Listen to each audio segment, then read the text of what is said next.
The weather outside is not great, but I think we're all in for a real treat this afternoon. So welcome everyone, and it's great to see you here even on a rainy Thursday. I'm Herschel Nachlas, a public policy and government professor here, associate director of the Rockefeller Center, and one of the 3 faculty members teaching our special course on the 2024 election, along with my esteemed colleagues Bill Wohlforth and Russ Muirhead. As many of you know, tonight is the second public event in Dartmouth's 2024 election speaker series, which grew out of the course. And the speaker series includes Bill Kristol, Sharlyn Ifill, who visited us Tuesday, Ben Rhodes, Bridge Colby, Jen Harris, John Fetterman, Anita Hill, Mike Pence, Jeannie Sue Curson, and Dartmouth's own Harry Enten, class of 2011. And this is not a small undertaking. And so I just want to single out the center's financial manager, Fielding Essensa, who did heroic work to bring all of this together. And so please thank him next time you see him. I don't think he's here tonight, but you should really thank Fielding if you're enjoying these talks. Tonight's public conversation is about the future of conservatism, our parties, and our politics. And it'll be a conversation between our guest and my 2 colleagues, Professor Muirhead of the Government Department Political Economy Project, and Dartmouth Senior Vice President for Communications, Justin Anderson. Now, most of you already know that Russ and Justin are 2 of the best political minds at Dartmouth. No? Notice the chuckling. laughing. I think those are my colleagues. Russ is an esteemed scholar, teacher, and practitioner of American politics in our state legislature, and Justin is likewise an esteemed political observer and practitioner from his many efforts at Dartmouth to his time as a political reporter, editor, and senior producer at ABC News. But what most of you don't know about Justin and Russ is that they first met 15 years ago at the Montshire Museum with their young kids. And the scene here is that one of them, I will not tell you which, one of them had just moved here from a big city where museums actually have cafeterias and had planned to get food for their young children at the cafeteria they assumed existed in the Montshire Museum. But as those of you with kids know, it does not. And so the other of them loaned the other a banana to solve the kid freak-out problem. I'll leave it to them to explain who was who here. In any case, they're in conversation tonight with one of America's most esteemed political commentators, Bill Kristol. Bill, as I told you earlier today, I first encountered you via my late grandfather at age 12, when he would send me home from visits with him with piles of the Weekly Standard, the magazine you co-founded with Fred Barnes in 1995. It was published until 2018, and it significantly shaped Republican Party politics and American conservatism for a generation. Prior to the Standard, Kristol was chief of staff to Vice President Dan Quayle.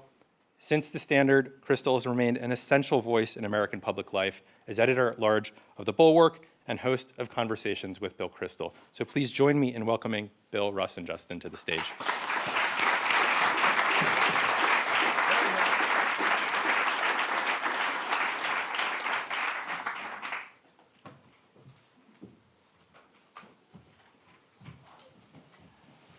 Thank you, Herschel. And thank you all for coming. Thank you, most of all, Bill, for hanging out with us here at Dartmouth. We're really glad to have you. We hope you'll come back next year and teach with us. That would be honored to. Yeah, wouldn't that be fun? Fun might be pushing it, but it would be an honor to teach fine Dartmouth students. And plus, I could go to Luz again, which I did at 7:15 this morning. Russ was used. I've known Russ for a long time, and I said to him he said, you'll be up here soon. And I said, well, what should I do to prepare? What should I look for when I come? And he gave me all kinds of political science things to read, and serious stuff. And luckily, I asked my colleague Sam Stein yesterday, who's Dartmouth class of 04, I guess. Is there something special I should do in Hanover? I have a little time to kill in the morning. And he said, you've got to walk over from the Hanover Inn to Luz and have some donuts, which I did, which was extremely rewarding. Yeah, very Dartmouth. that is a Dartmouth thing, Yeah, right? yeah. Tomorrow we're going to take Bill up Mount Musalak for the sunrise. Yeah. He's the Mount Musalak guy. I'm more of a Luz guy, Well, let me just start out by inviting you to share with us, what you see when you look at the race right now. Are the polls a good window on what's happening? How do you make sense of what's happening?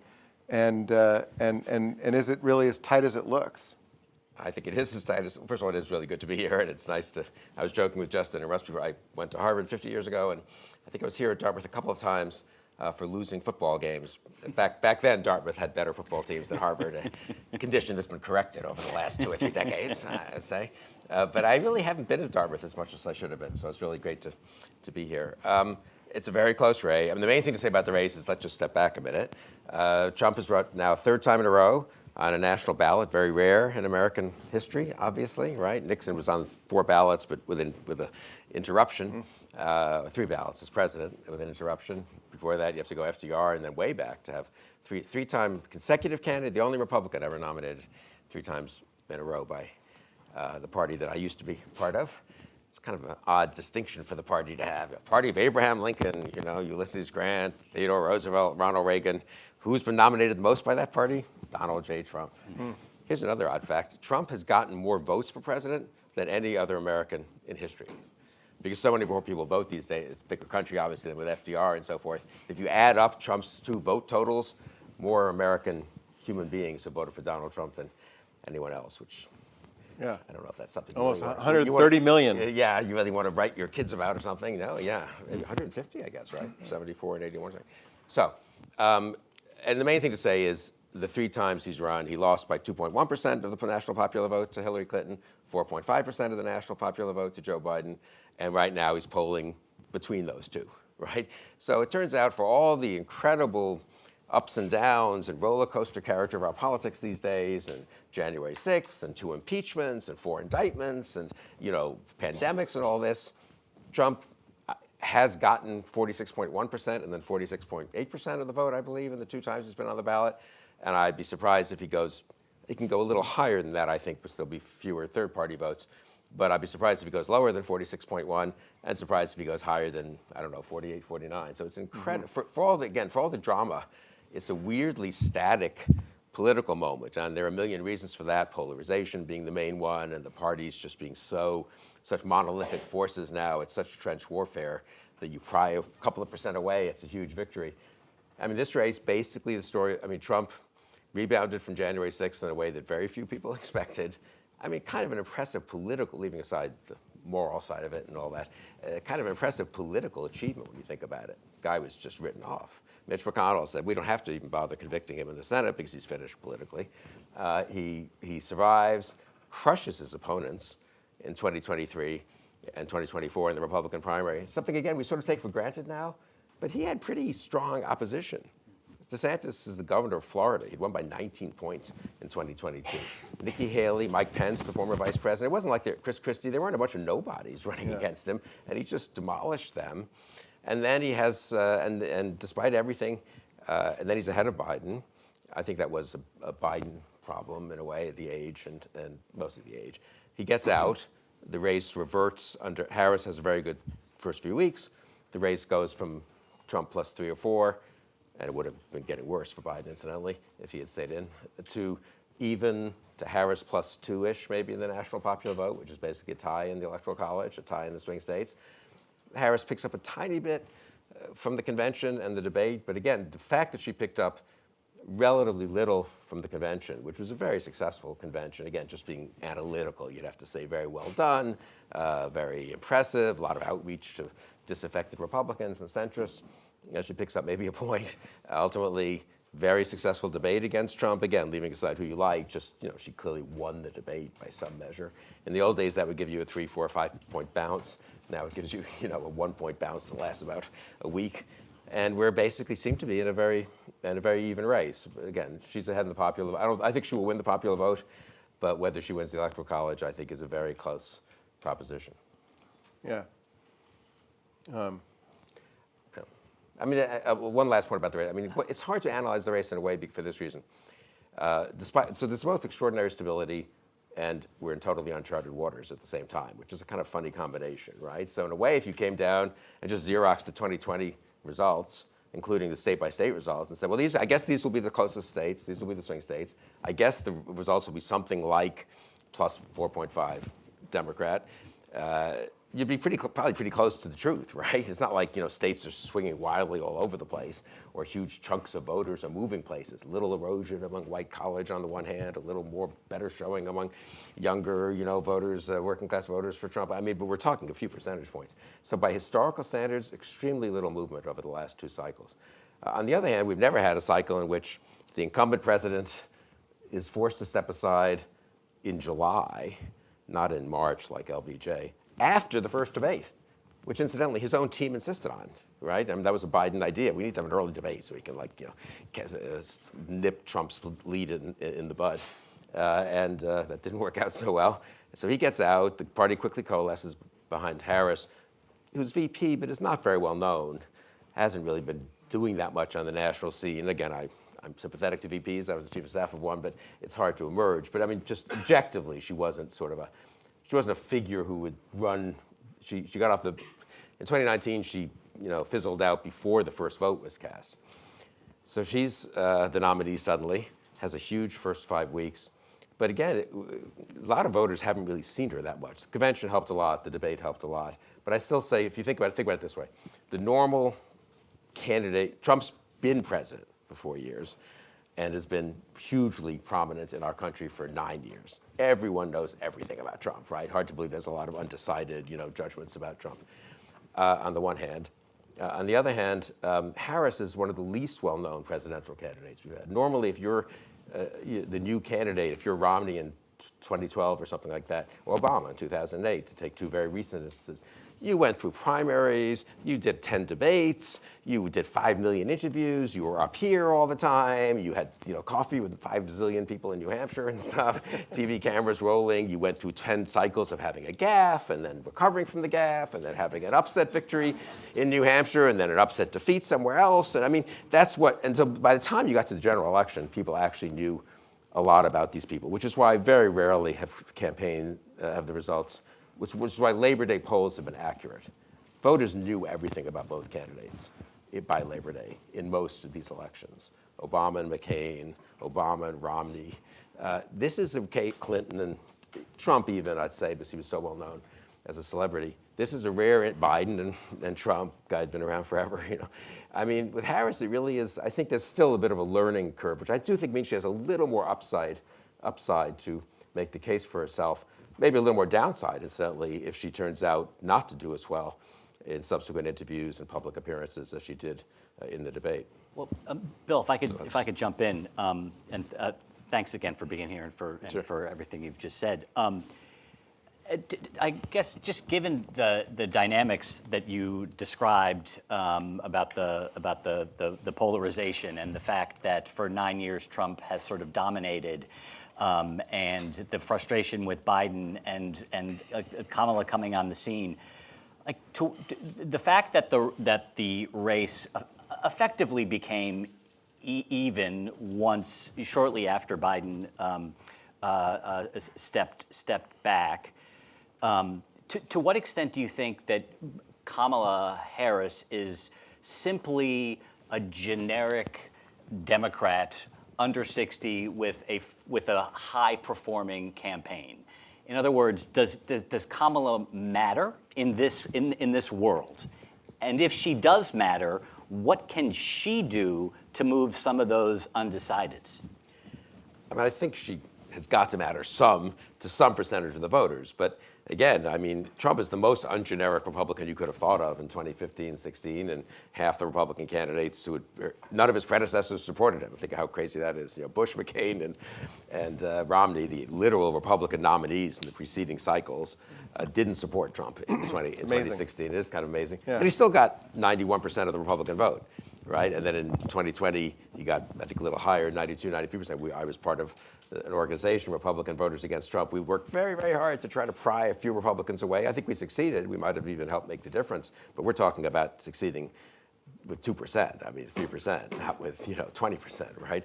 So on the one hand, that vote is very stable, and the anti-Trump vote has been very stable, and probably a majority. Well, not probably, was a majority in both 2016 and 2020, and all the polling suggests that. Trump's favorable, unfavorable. It's improved actually the last few months a tiny bit, but you're looking basically 43, 54, something like that. That seems like the natural break of the electorate on Trump. Some Republican loyalty brings a couple of those people who don't approve of Trump back or aren't favorable to Trump back. So then you get to 46, 40, 51, 46, 50, and then you are at the Biden and Clinton results, and you are sort of what would be a pretty good result for Harris given the current polls. I've got to think she makes some difference, and because she's less well known, I think, let me put it this way, if she had a very bad debate, I think she would be behind now. I think she had to show that she could be president. She was presidential.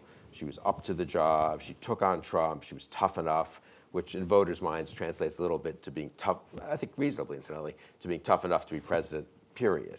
You know, you stand up there with Trump for 90 minutes, who's been in 6, 7 presidential debates already, and who's a formidable character in a way. And she more than held her own, and she provoked him and was poised and so forth. That plus the convention speech were very important for her. That is, I think we don't know what the alternate history is. Right. But think of a chaotic convention with a lot of riots in the streets in Chicago, with them being unable to control the dissension on Israel and Gaza, with a VP pick who wasn't popular in the party and so forth. It could have been bad, and then a bad debate could have been worse. I mean, she could really have lost the race by now, I would say, if that were the case. So I think she deserves more credit than she's getting for just having it be even or slightly above even. Yeah, I do think her performance is important, and I think they run a very good campaign. I think they're a little too cautious, a little too careful in a way. She's not taking advantage of all the opportunities that she's given. My colleague Jonathan Last said something in his newsletter just a few hours ago. Why didn't she call on Mark Robinson, to resign as lieutenant governor of North Carolina?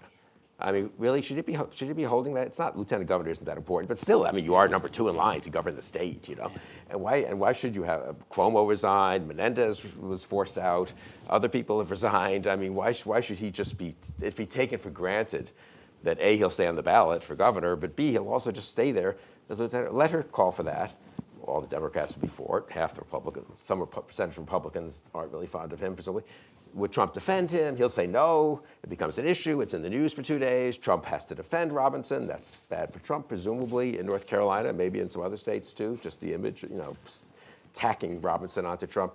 I feel like they don't seem to try to take advantage of those things as much as a nimble campaign. It's been a very good campaign, but maybe not quite as nimble a campaign as it could have been. Having said all that, I've been in 1 or 2 presidential campaigns. The idea that they were able to take over, build the plane while they were flying it and so forth, I mean, and do what they did in the first 5 weeks is extremely impressive. So I'm not taking anything away from them. But I feel like there's a little bit of relaxation almost after the debate, and they aren't quite taking advantage of some of the current opportunities.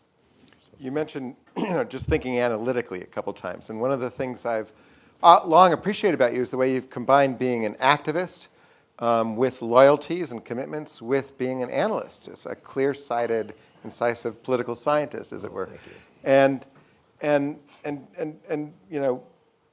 I've always also noticed that you've been relatively sanguine about American politics when I think back to the 90s, and more kind of just interested in how it would unfold in a way than urgently worried.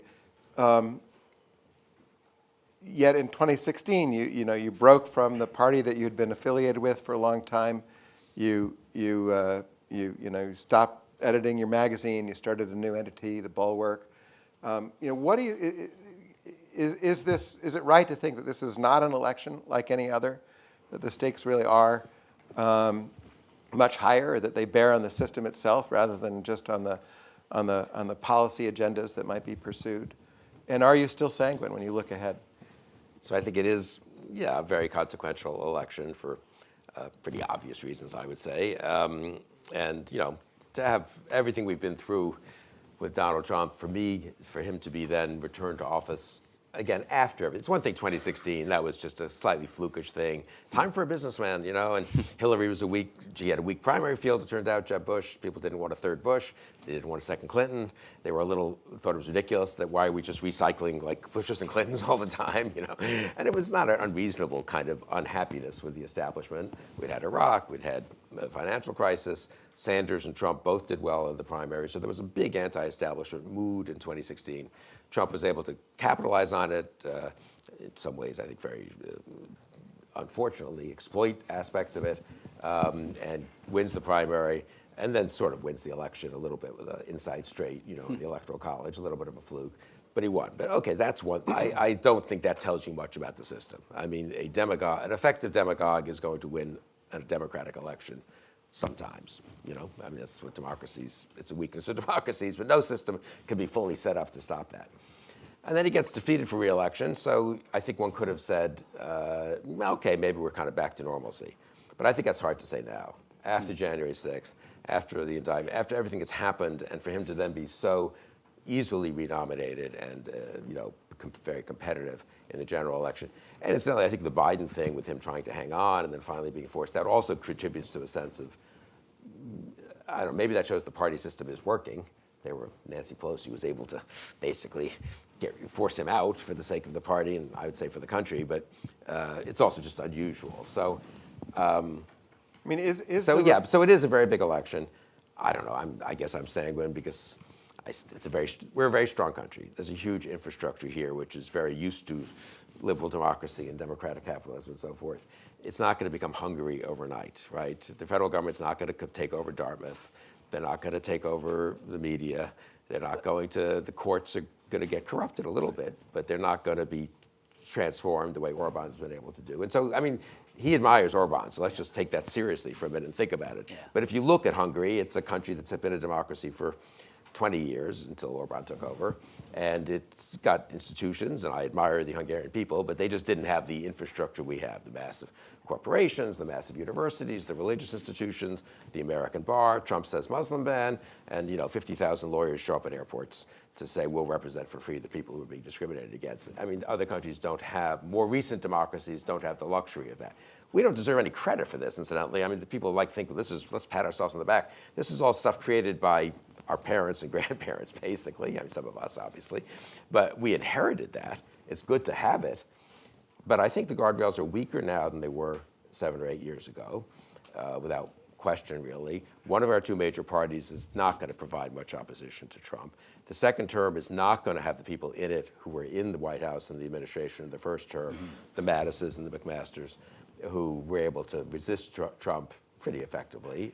And so I do think for that reason it's a much more important election in a funny way. And also, I'm a somewhat less sanguine than I was in 2017. Is the Republican Party a party? Yeah, I mean, it's a very tribal party, you might say. I mean, we were discussing this before. The formulation I've been using, I sometimes use, I don't know if this is, I think, mostly right, is the Democratic Party is a recognizable American political party. If you came down from Mars, you've been gone for 40 years and you came back, someone told you it's a Democratic Party, it's got a left wing, it's got some centrists, it's got some pro-business elements, it's got labor, it's got some big, lefty income redistributionists, it's got environmentalists, it's also got some workers who aren't crazy, who want to keep, digging for oil and gas, it's got some sort of hawkish types, but also some dovish, types in the government tradition. It's sort of where it is recognizable. The balance of power shifted, there's some new elements of the party, but and it's run as a big coalition. Biden was careful to keep the left on board, but he was careful also to, have people, especially in some key areas, who were more centrist. I mean, Janet Yellen and on the macroeconomic front, Janet Yellen and Jerome Powell are not big Bernie Sanders, Occupy Wall Street types. But he had people in some of the agencies who were more from that. It's a kind of classic party. I'd say that's true of the Congressional Party as well. Yeah. Pelosi ran it very much that way. The Republican Party is more like a party that's kind of become a movement.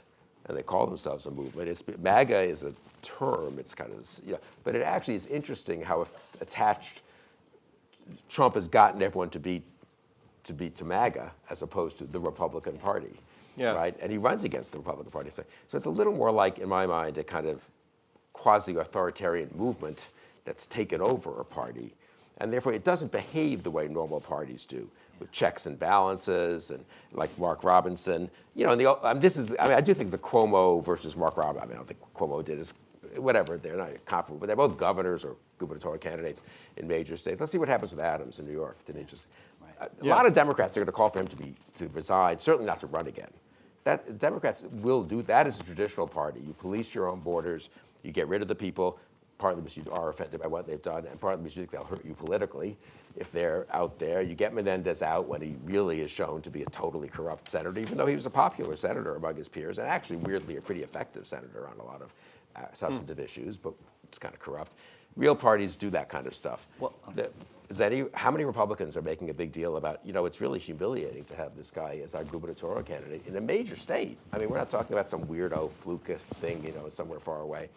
And the Republican Governors Association finally announced very quietly that they'd stop funding, after spending $17 million for him in North Carolina, that they'd stop that funding. So there's a little bit of that, but not much. Yeah, well, so you referred to Trump and MAGA as a movement. A couple days ago, Liz Cheney said that she thinks that there needs to be a new party because of the state of the Republican Party. So the implication there is not that you take MAGA away and the Republican Party sort of, reconstitutes itself circa 2012. Right. So clearly, there's been some damage to the Republican Party. So what do you think that there needs to be? Is the Never Trump movement? I was thinking about this. Is the Never Trump movement that you're a part of, is it a media move? Is it a media company, or is it a political movement?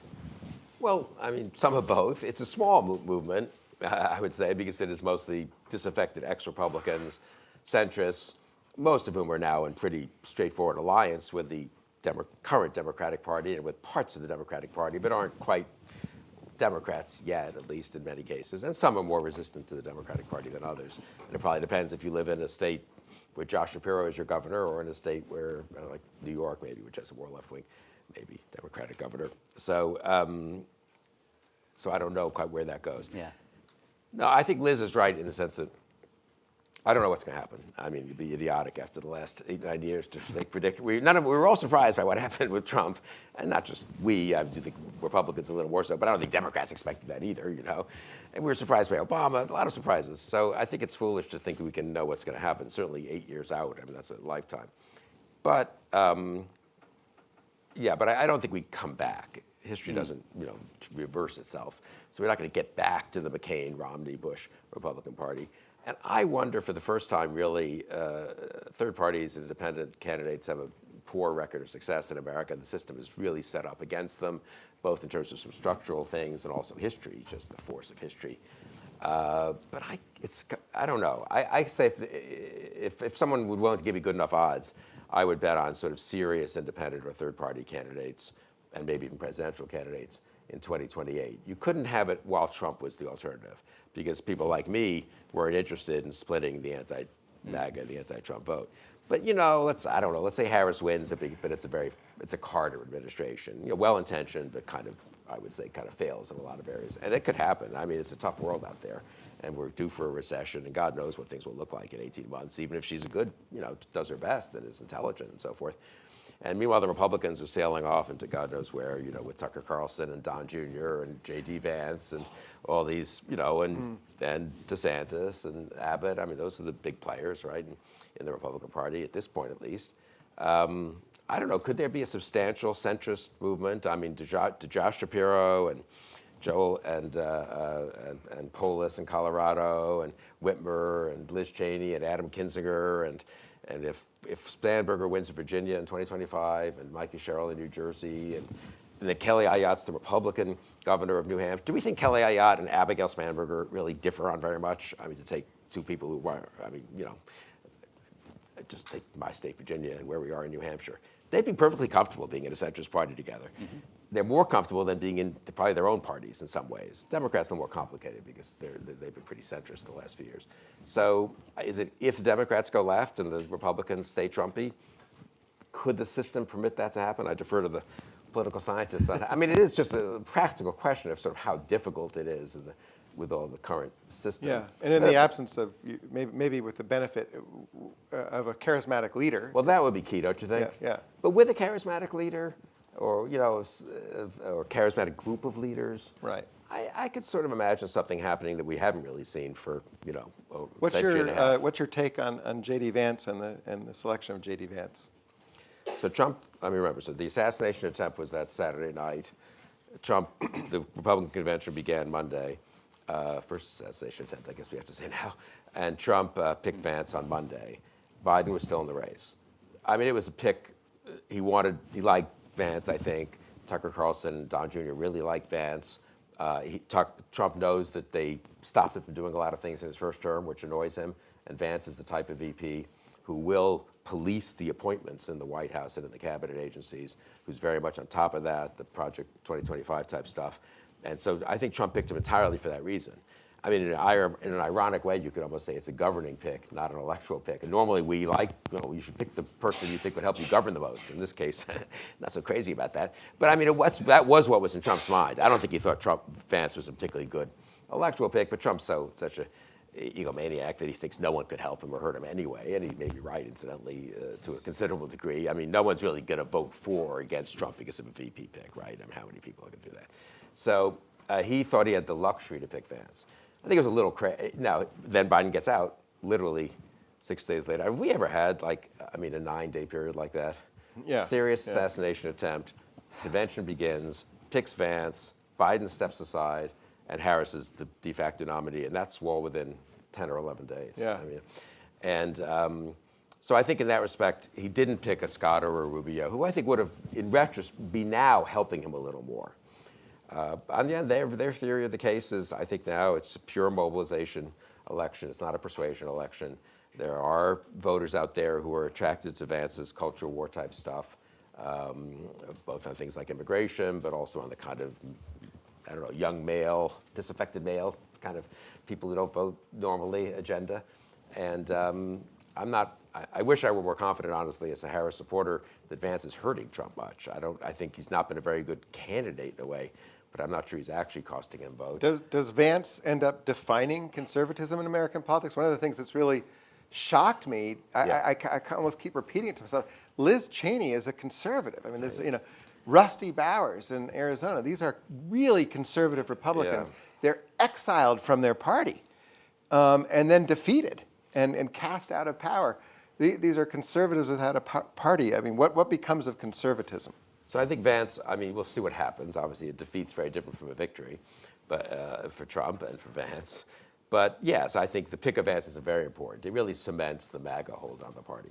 If Trump had picked Scott or Rubio, let's just say, I think a lot of Republican business types with normie Republicans, as we say at the Bulwark, would tell themselves, well, it could be like the first term. We can work quietly with Tim Scott to make sure that he doesn't go totally crazy on some of the America First stuff. The tariffs, we'll just make it kind of anti-China tariffs, but he's not literally going to have a 10% tariff on everything that's imported, and so forth. I think with Vance, normie Republicans cannot tell themselves that things will be well. Having said that, they are telling themselves that nonetheless, because you haven't seen much erosion politically or in terms of the donor class. So for me, the stickiness of the moderate, quasi-moderate, old-fashioned conservative Republicans in the donor class, in the elected officials class, in the conservative intelligentsia class, such as it is really kind of remarkable. And that's a whole, I don't know Bill, why that is. But just one more thing on Vance.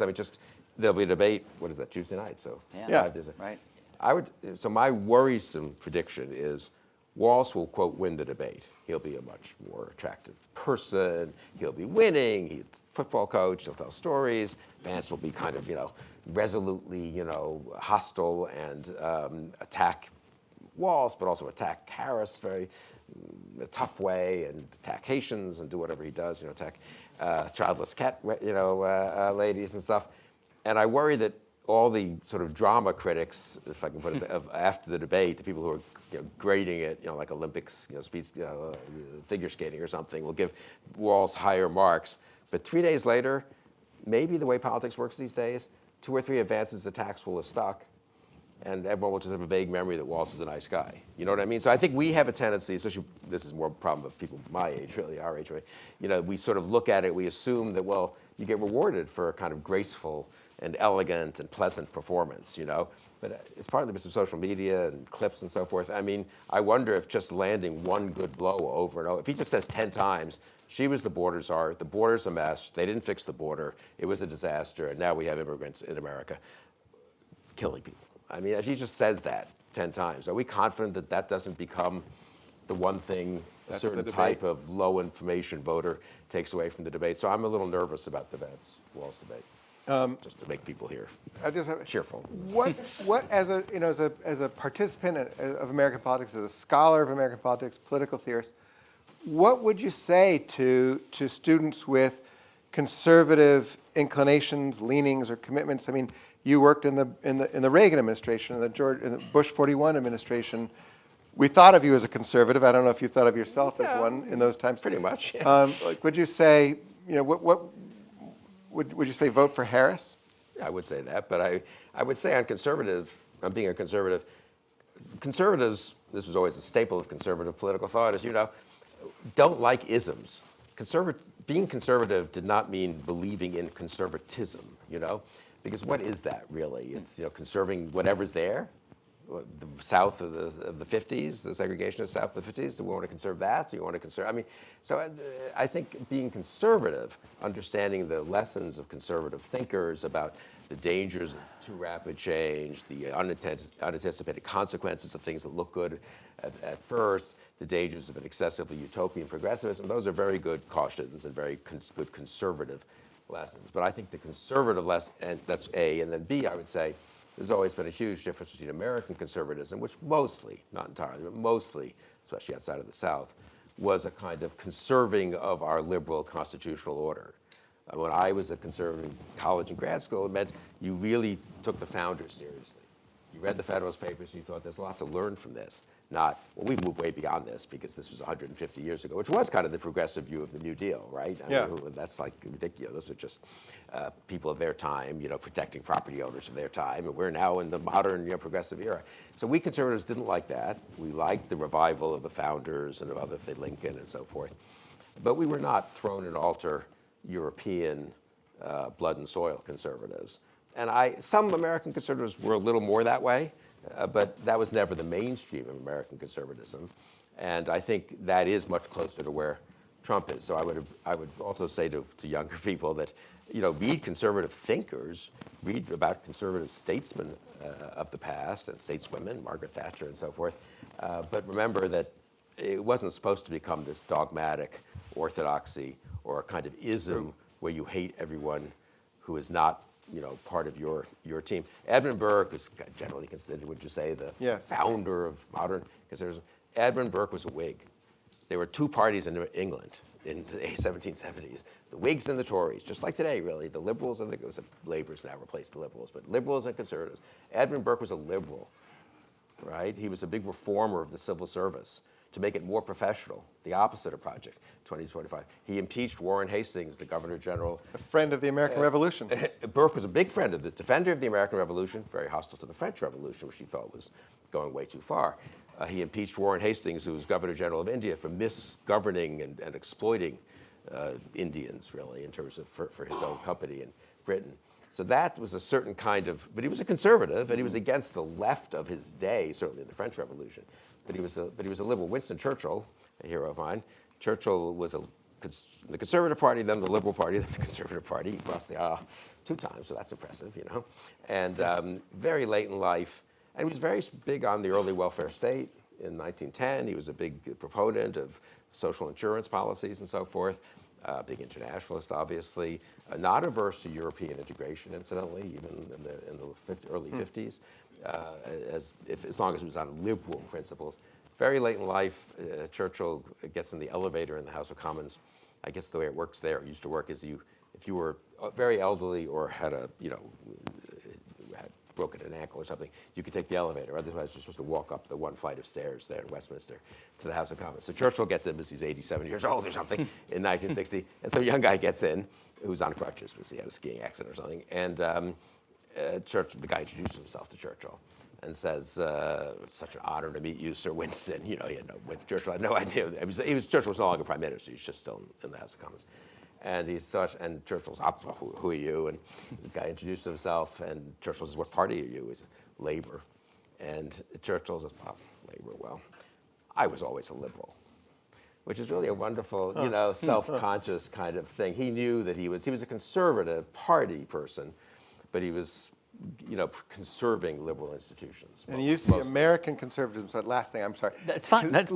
American conservatism is conserving liberal constitutionalism. Yeah. That's your... So I'm going to have a quick follow-up, and then we'll take some questions from the crowd.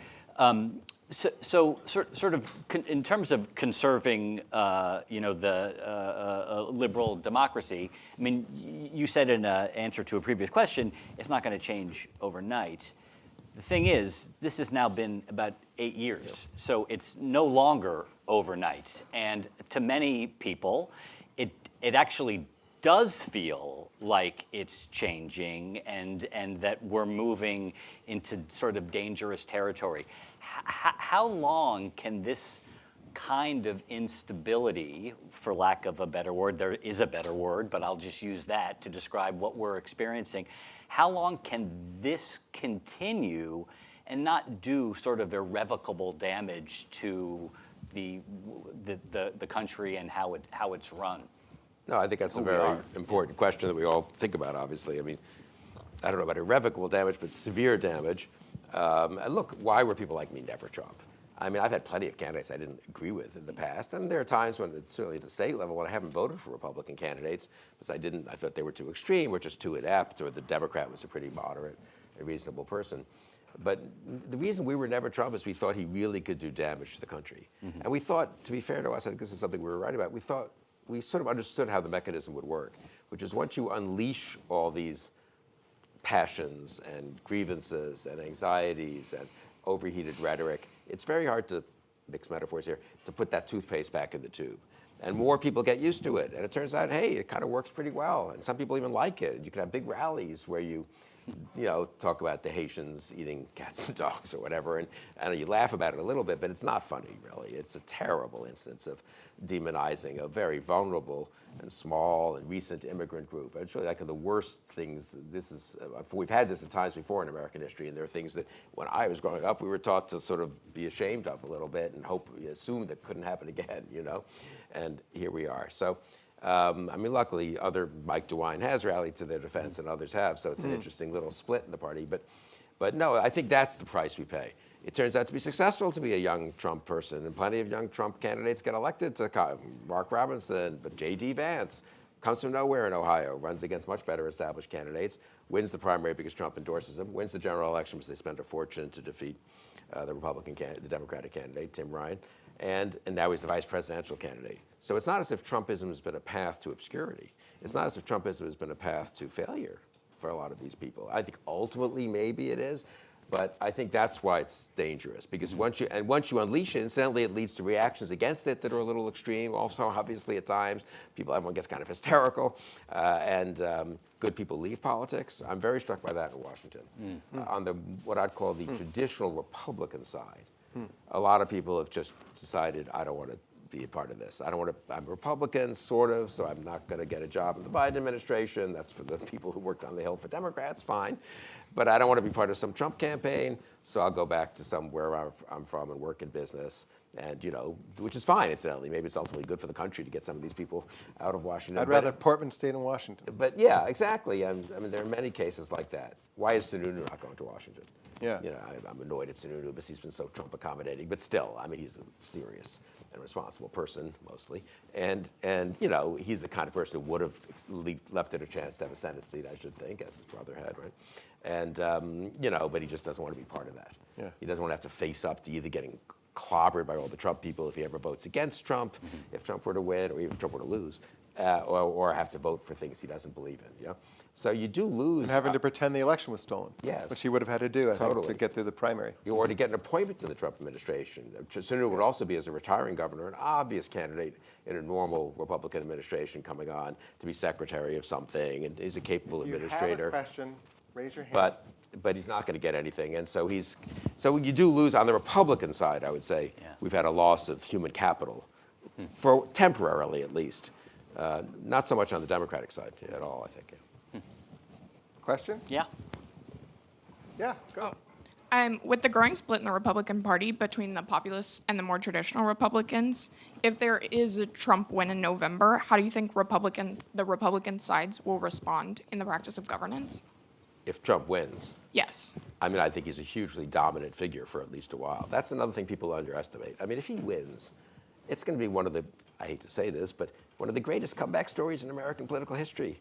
The guy won the presidency, sort of flukish way, loses in 2020 after the pandemic and all that craziness, January 6th happens. Everyone decides, well, that's it. No one has run after losing in modern times, right? Who's the last person who's pulled? Well, Nixon after a gap, right, in '68.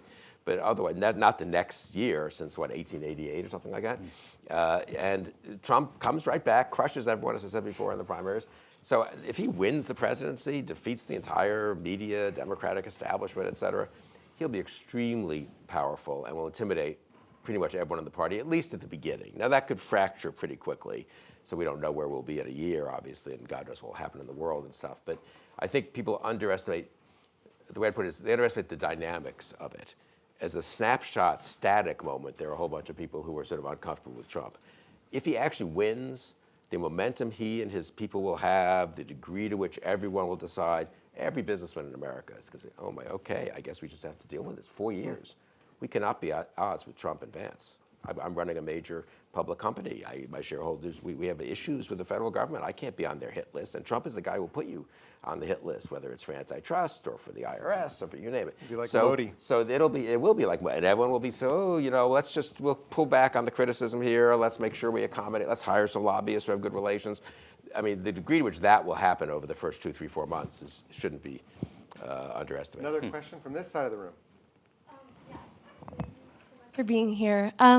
In light of the indictment, January 6th, and just the frequent kind of outlandish commentary that Trump makes that might end another politician's career, like, do you perceive Trump as being, can he do no wrong? Like, what would the line be where he might actually lose that MAGA base, where he might lose the support of his party?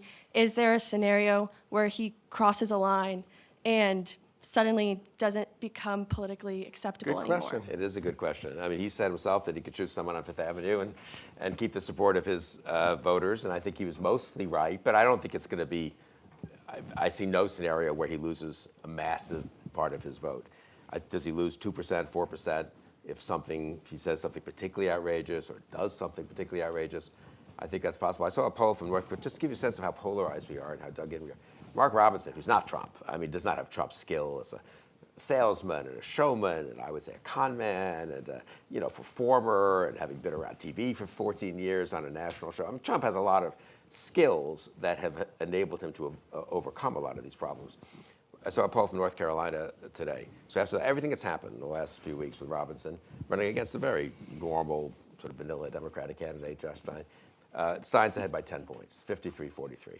Now, that's good for Stein. Cooper only won by 4.5 points in 2020, so he's outperforming the previous Democratic governor by 6 points. But he's only ahead by 10.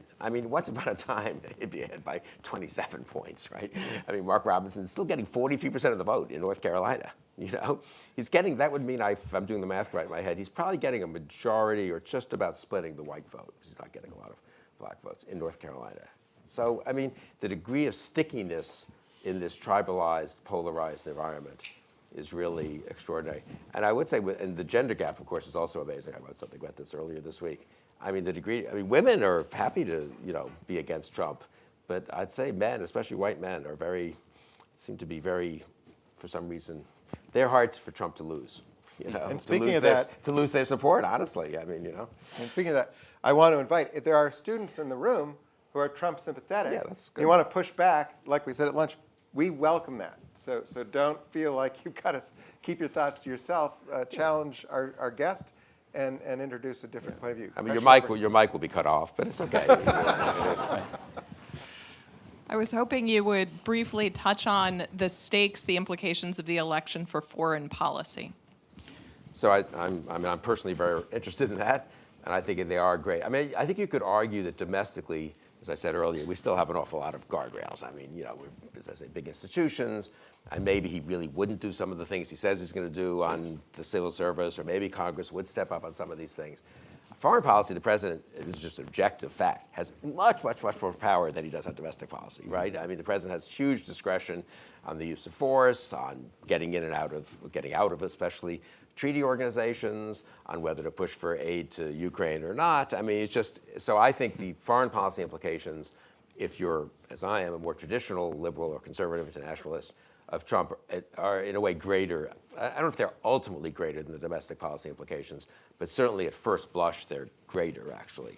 And I think, I mean, I've been in Europe a fair amount in the last couple of years trying to help with some Ukraine-related stuff informally.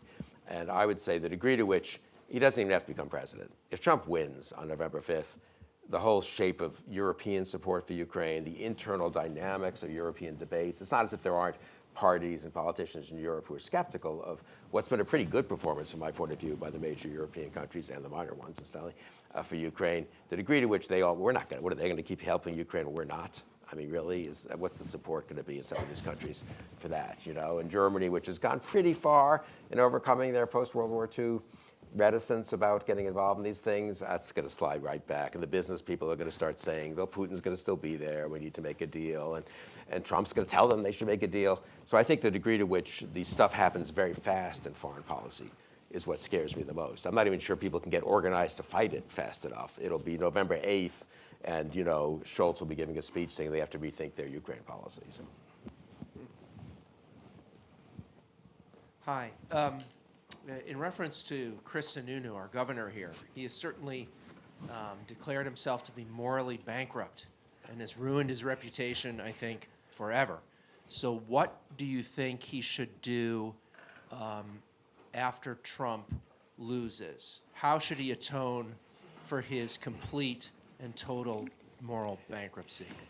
Yeah, I guess you don't like him that much. Yeah. Look, I'm kind of with you. I wouldn't quite put it maybe that harshly, but I'm not sure that are we sure that the voters in New Hampshire even are with you? I don't know. I think Sununu's been a little, I mean, they may think, look, he's doing what he has to do to stay alive. And I don't know if he runs in 2 years, is there a Senate race in 2 years? Are we so confident he won't be in pretty good shape politically? So, I mean, I myself would tell him he should go, you know, join Liz Cheney, et cetera, but I don't think he's going to listen to me. But again, I come back to this point. People have not paid a price. You can think it's moral bankruptcy, and I'm pretty close to where you are on that.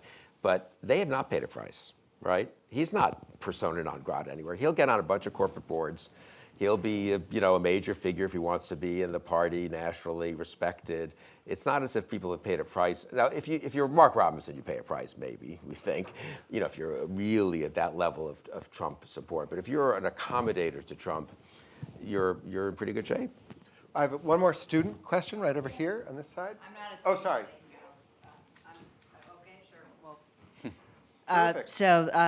thank you so much for this. My question is sort of, there's an argument on some of the more left areas of the internet, like you're a big supporter of the younger Bush, that, in many ways, Bush and some of his actions with Iraq, with some of the torture memos, with some of the thumbing the scales at sort of scientific advice with climate change, that in some ways he actually paved the way for some of this stuff. There's obviously no equivalence, but that's an argument that is somewhat compelling in some ways. And I just wondered, looking back 20 years down the line, seeing what Trump has done, what do you see to that? Do you have any regrets in the way that you have supported sort of past conservatives, potentially past conservative actions? Yes, I mean, I do have some regrets, and some of them I think were just, in retrospect, ill-advised or wrong. I think it's partly true. I'm not one of those who thinks there's no connection at all. That'd be kind of crazy to say that, right? I mean, between earlier aspects of conservatism and later. On the other hand, as my colleague Charlie Sykes puts it, a lot of things that were recessive genes mostly, I'd say including in the Bush administration, which wasn't mostly, I don't think, in that direction, have now emerged as whatever the opposite in biology of a recessive dominant genes. And it makes a difference. I mean, so on the one hand, you can say, well, it was always there. I mean, there was always the element of the John Yoo stuff. Now, John Yoo, in fact, didn't prevail, the torture memo guy. Right. He didn't prevail in the Bush administration, and actually they resisted him. And actually Jack Goldsmith, I mean, he prevailed a little bit with Cheney, obviously, but not fundamentally, I would say.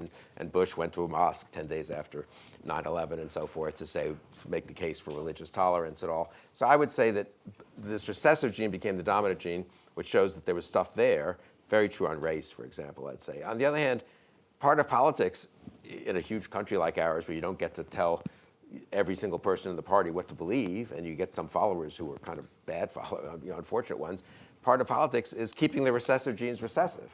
So Buchanan got 25% of the vote up here in New Hampshire, I might add, much to our annoyance, in 1992 and again in 96. But we defeated Buchanan in the primaries and nominated Bush and Dole. And I thought, okay, we've kind of survived that protectionist, isolationist, nativist scare.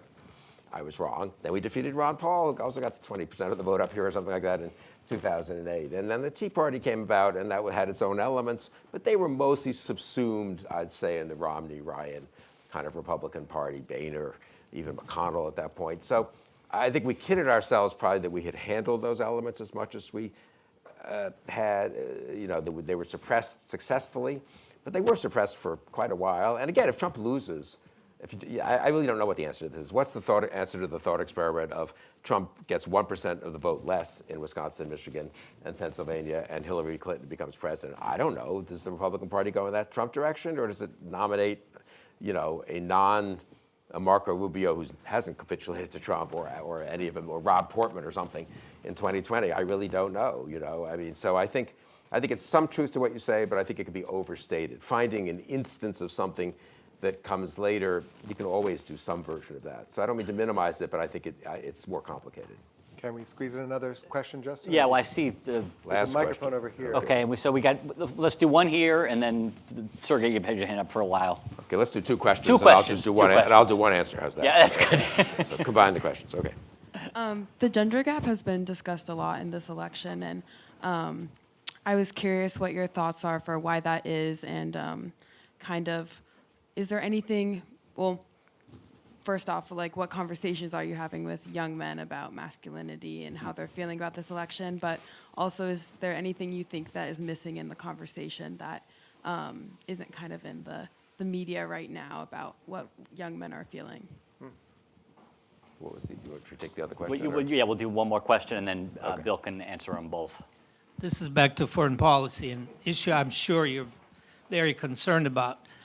For those Americans, myself including, for whom American support for Israel has to continue and be very strong, should we believe Trump, who says that he has a stronger supporter than Harris? And is that how you see it, or do you think that's not the case and you're not worried about Harris weakening our support for Israel?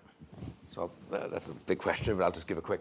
I mean, I'm slightly worried about Harris, but I think she's in the mainstream of where Biden was, which I think is in the mainstream of supporting Israel. There's an awful lot of criticism of Biden, which I think is unfair. I mean, I was in Washington when the Reagan administration forced Israel to end the invasion, probably wisely, of Lebanon in '82. I was in Washington when Condi Rice stopped Israel from acting in 2006. I was in Washington when Obama stopped Israel from acting in 2014. So actually, if you had told me on October 8th that there would be this pretty rough response, in Gaza, and a lot of people would get killed, and it would go on for 11 months, and the whole amount of U.S. restraint would end up being denying them some 2,000-pound bunker, buster bombs that do kill a lot of civilians. I think Biden's been pretty good for Israel, is the way I would put it.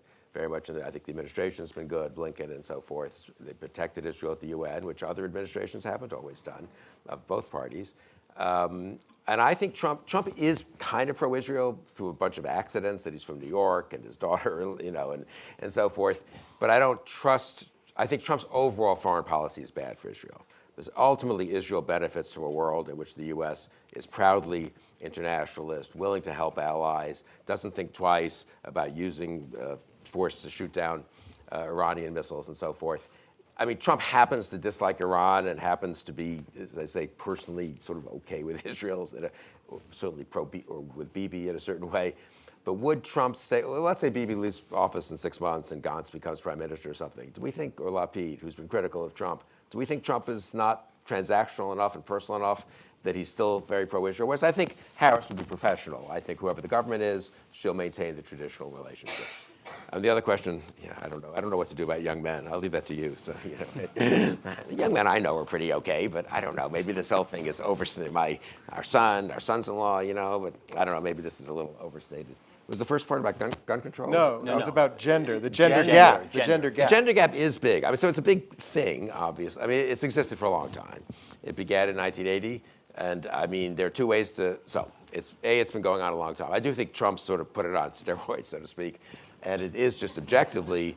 It looks like it could be bigger in this election than it's ever been. And it's through all age groups, incidentally. So it's not only the young, the young men, young women is the most dramatic because everyone thinks about, well, how are they going to get along together personally? But the gap between white college-educated women and white college-educated men is also very great. And one of the things I would say if I were betting on Harris is I kind of think that 1% of the women who are married to pro-Trump men are telling their husbands, yeah, of course, I'm for Trump too, and then they're going to go in and vote for Harris, you know? I think there might be a secret Harris vote, the way there was a secret Trump vote, actually, a hidden Trump vote in 2016, the Trump voters who didn't want to tell pollsters they were for Trump. But the gender thing, I mean, it's a very big issue. I do think younger men, reasonable younger men, have cause to think that they haven't always been, they've been a punching bag on a lot of things, and they haven't always been taken, their worries and concerns haven't been taken as seriously as they should be. I think that could be overstated a lot too, so one has to be careful about it. I don't know, I've always been slightly unconcerned about the gender gap in that, okay, so women vote 15 points more liberal, or just 10 points, than men.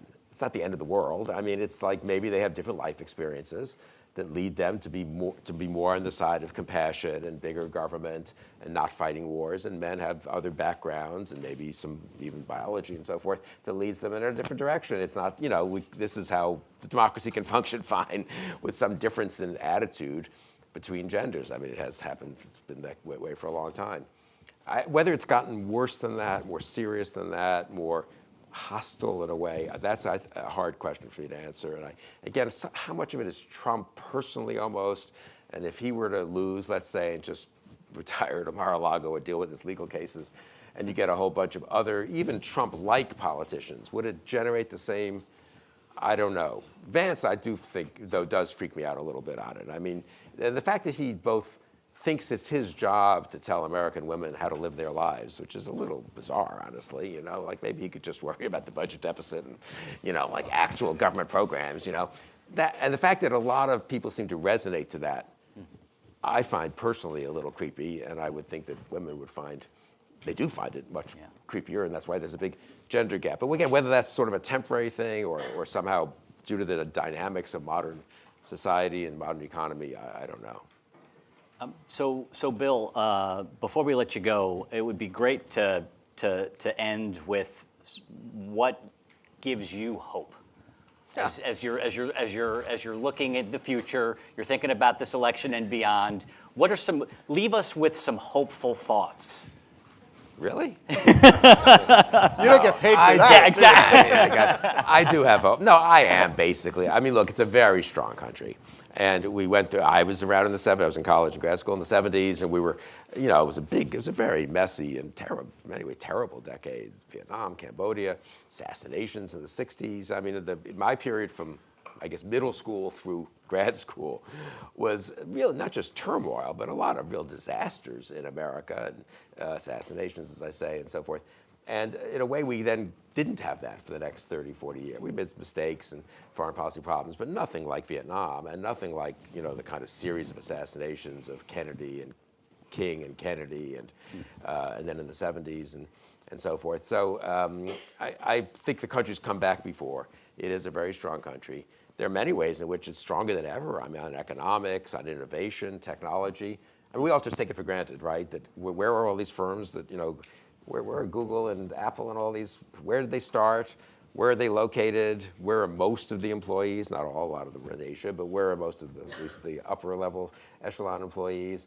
Right here in the US, right? So for a country can't be totally falling apart. We were talking before about we've mishandled the pandemic in many ways, but how about the vaccine? That was pretty impressive.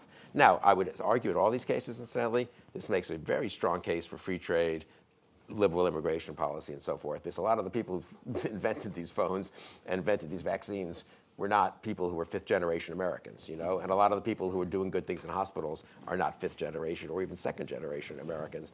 And for me, that's why the immigration issue I find particularly kind of infuriating almost. And the nativism is so contrary to just basic self-interest, honestly, of people in America, in my opinion, that I'm a little perturbed that it seems to have as much purchase as it does. But I think as long as we stay, the hope, okay. But as long as we stay, I'll answer it.